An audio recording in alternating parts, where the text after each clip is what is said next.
गरीबी की आड़ में छिपा काला कारनामा, बेगूसराय में शराब तस्करी का खाकी कनेक्शन। ये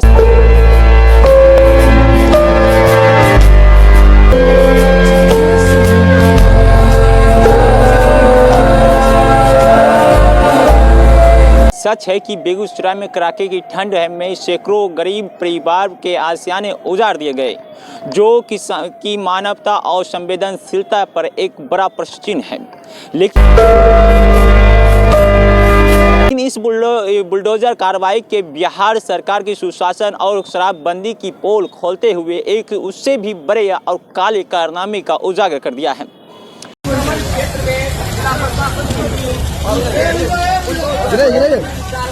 अवैध शराब का धंधा जो वर्षों से गरीब की आड़ में स्वशासन की नाक के नीचे फल फूल रहा था।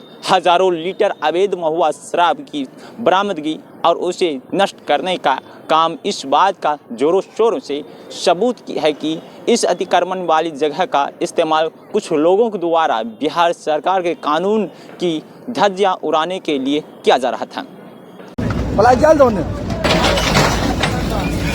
आप साफ तस्वीर देख सकते हैं आप स्क्रीन पर। तो क्या सवाल यह है कि इस काले कारनामे के पीछे कौन लोग छिपे हैं।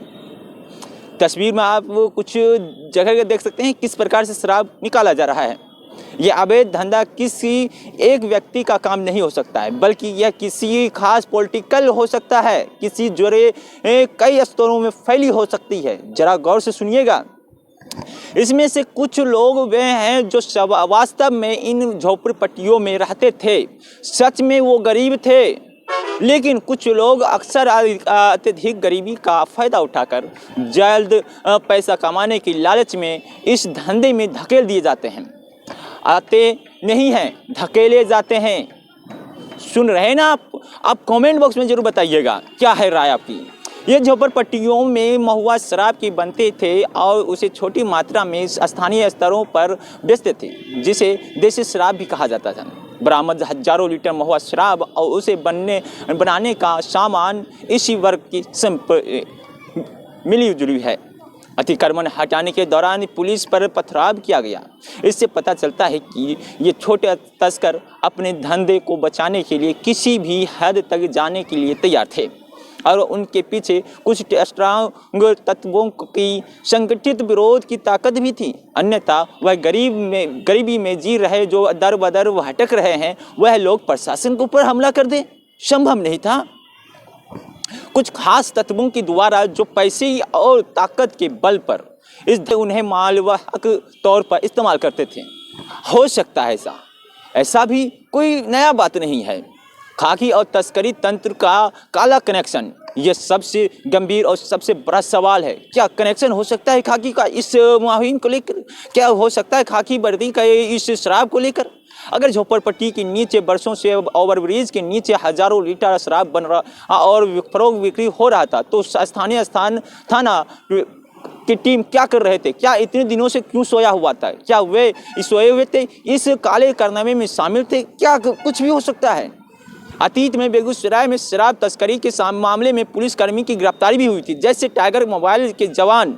यह दर्शाता है कि यह कनेक्शन सिर्फ अपराधियों तक सीमित नहीं है, बल्कि सरकारी वर्दी पहनने वाले लोग भी शामिल हो सकते हैं, क्योंकि इतने मात्रा में हजारों लीटर में शराब मिल गया। वो वर्षों से ही काम चल रहा है।